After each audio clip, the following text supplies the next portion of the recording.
মানে সৰু সাইডটো ওপৰলে সৰু সাইডটো আৰু ডাঙৰ সাইডটো তলত এনেকৈ সৰুখিনি ওপৰত মানে ডাঙৰখিনি ওপৰত ফেলাই দিলে পাতটো ডাঙৰ হয় এনেকুৱা মেলটো নাখায় আৰু তাৰপিছত মই যে কৈছিলোঁ স্প্ৰে কালাৰ বুলি এনেকুৱা স্প্ৰে কালাৰবিলাক থাকে হে ইয়াতে এতিয়া আমি এইটো বগা ৰং হ'লে বেছি ভাল হ'ল হয় এনেকৈ যদি আমি দি দিওঁ বেলেগ এটা কালাৰ হ'ব তাৰমানে অৰেঞ্জ কালাৰ হৈ যাব বগা ৰংটোত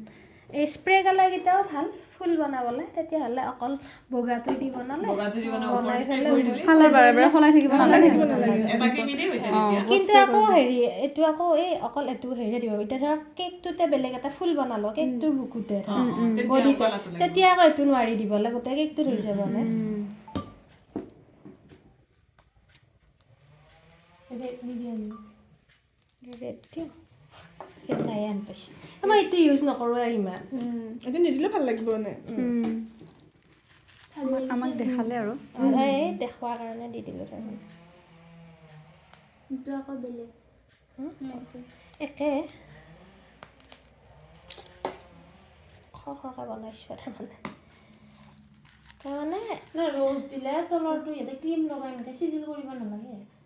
লাগে ক্ৰীম আগতে ল'লে কিন্তু ইয়াতে মই এতিয়া গোটেই ভৰ্তি টেকনিক বেছি ক্ৰীম হ'লে ভাল নালাগে যে খাই ক্ৰীমটো বেছি হ'লেও ভাল নালাগে খাই আৰু কেকৰ সোৱাদটোৱে নাথাকে কেক বিচাৰিয়ে নাপায় ক্ৰীমৰে ক্ৰীম হয় ক্ৰীমৰে বস্তু আৰু যিমান পাৰি কম কৰাটো ইয়াতে আমি এতিয়া পাত দিম এইবিলাকত এইটোও ঘূৰাই থাকিব লাগিব ন মেনু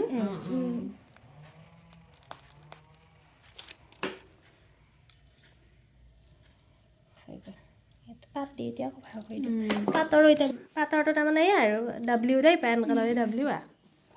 মাজত এনেকৈ এটা আছে এনেকৈ দেখাই দিব পৰা হ'লেও আকৌ হোৱাইট কালাৰ দিলেও ভাল লাগে পাতটো কিমান মান দিছে সেইটো নিজৰ লগত কথা যিমান ডাঠ কৰা কালাৰটো 2-3 দিব পাৰা এতিয়া অলপ ডাঠ হ'ব এতিয়া কম ক্ৰীমত অলপ কমকৈ দিলেও কথা নাই ক্ৰীমটোৰ পৰিমাণটোৰ লগতো কথা এতিয়া কমকৈ লৈছোঁ ন এই দামবিলাক কিমান পাইনো হয় এনেকৈ পাতটো এনেকৈ দিলে এনেকৈ দি এনেকৈ উঠাই দিব লাগে এতিয়া মই যাব নোৱাৰিম মই বাৰু হেৰি কৰিম প্ৰেক্টিচ কৰিব দিম এই ইলেক্ট্ৰিচিটি অফিচটো কাষত ভাল লাগিছে পাতটো এইটো ডাঙৰটো দিলে নে সৰুটো দিলে সৰুটো দিলোঁ কেকটো এতিয়া কিমান সৰু আছিল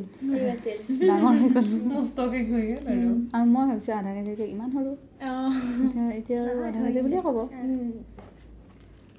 বস্তু ক'ব গ'লে বেছিও নালাগে গোটেইখিনি যোগাৰ কৰি ল'লে অলপ অলপ লাগে আৰু খালি ক্ৰীম বেছি লাগে আৰু ক্ৰীমটোৱে মেইন কেকত লৈ দিব পাৰি এনেকৈ শান্তি সময়ত আহিছিল নহয় না আপোনালোক ইয়াতে একাডেমীলৈ